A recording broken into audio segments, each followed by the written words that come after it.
கடகராசிக்காரர்களுக்கு மிகப்பெரிய முன்னேற்றம் இந்த வருஷம் இருக்கும்.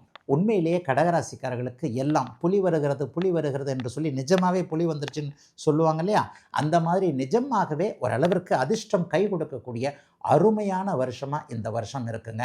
அட்டமத்து சனியுடைய தாக்கம் உங்களுக்கு கிட்டத்தட்ட முழுமையாக முடியாததற்கு காரணம் சனி விலகியதற்கு பிறகு 8ஆம் இடத்திலேயே ராகு உட்கார்ந்ததுனால தான். அந்த அமைப்புகள் எல்லாம் இப்போது ராசியில் அமரக்கூடிய ஜூன் மாதம் 2ஆம் தேதிக்கு பிறகு அமரக்கூடிய உச்ச குருவின் அமைப்பினால் எல்லாம் சரியாக போகும் என்பதால் முதல் 5 மாதங்கள் ஒரு மாதிரியாக இருந்தாலும் கூட பிற்பகுதி 7 மாதங்களில் மிக பிரமாதமான நல்ல அமைப்பு இப்போது உண்டு.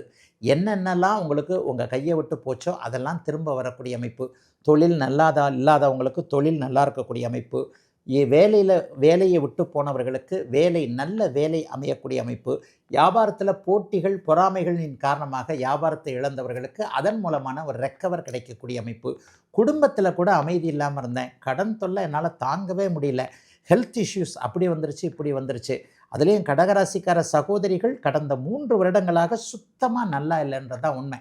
கடுமையான ஒரு மன அழுத்தத்தில் இருந்தீங்க. கணவராலும் குழந்தைகளாலும் இந்த மனுஷன் என்ன செஞ்சாருன்னே தெரில, எப்படி பண்ணார்னே தெரில, இவ்வளோ பெரிய கடன் வந்துருச்சு, குடும்பத்தை எப்படி மீட்கிறதுன்னு தெரியல என்கின்ற மாதிரியாக இந்திய குடும்பங்களின் தூணாக விளங்கக்கூடிய கடகராசிக்கார சகோதரிகள் எல்லாருக்குமே இந்த வருஷம் கண்டிப்பாக ஒரு நிம்மதி இருக்குங்க.